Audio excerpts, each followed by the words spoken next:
চলে গেছে। এরা চায় আমরা মারা যাই একটা করে 105 ঘন্টা। আমার ভিতরে জ্বলে পুড়ে ছারখার হয়ে যাচ্ছে। আমার মস্তিষ্কের রগগুলো মনে হচ্ছে ছিঁড়ে যাচ্ছে। আমি আর টিকতে পারছি না এখানে। আমার এখানে এই যাত্রা সমাপ্ত হওয়া দরকার।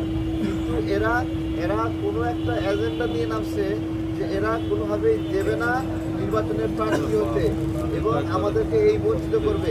1% ভোট দিয়ে তারা স্বতন্ত্র প্রার্থীর কথা বলে। 1% ভোট দিয়ে যতজন আবেদন করছে ততজনকে এরা রিফিউজ করছে। এই ইলেকশন কমিশনের একটা কাজ, আবেদন আসলে এরা রিফিউজ করবে, কোর্টে গিয়ে এরা আবার আদেশ নিয়ে আসবে। এই এই এই এই চালাকিগুলো তারা করে। এবং দেখেন মান্না ভাই, তাকে এরা নিবন্ধন দেয়নি। মান্না ভাই কোর্ট থেকে নিবন্ধন নিয়েছে। সাকিব ভাইকে এরা নিবন্ধন দেয়নি। সাকিব ভাই কোর্ট থেকে নিবন্ধন নিয়েছে। এরপরে মঞ্জু ভাই নিবন্ধন দেয়নি, তারা কোর্ট থেকে নিবন্ধন নিয়ে এসছে। তারপরে লেবার পার্টি কোর্ট থেকে নিবন্ধন নিয়ে এসছে। তারপরে আরেকটা দল এসেছে হলো মাইনরিটি পার্টি, অস্তিত্বই নাই, তাদেরকে কোর্ট থেকে নিবন্ধন দিয়ে নিয়ে এসে দিছে। অর্থাৎ এরা কোনো নিবন্ধন দেয় না, এরা রিফিউজ করে আর কোর্ট থেকে গিয়ে সবাই নিয়ে আসবে।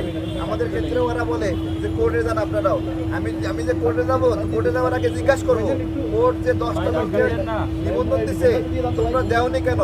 তোমরা তো কোর্টের কাছে ভুল প্রমাণিত হয়েছো, এই ভুলের জবাব দিবা কিভাবে? তারা কোনো জবাব দিতে চায় না, এড়িয়ে যায়, বাঁক মাসের মতো পিছলায় যায়। আমাদের সুস্পষ্ট কথা, এখানে অনশন চলবে, 105 ঘন্টা হোক, 205 ঘন্টা হোক, আমরা থামবো না, নিজে মরে যাবো। কারণ কি আমার দলের 108 উপজেলায় একদিকে যেতে পারবে, সারা দেশের বিভিন্ন জায়গায় বলে রাখলাম। ধন্যবাদ সবাইকে।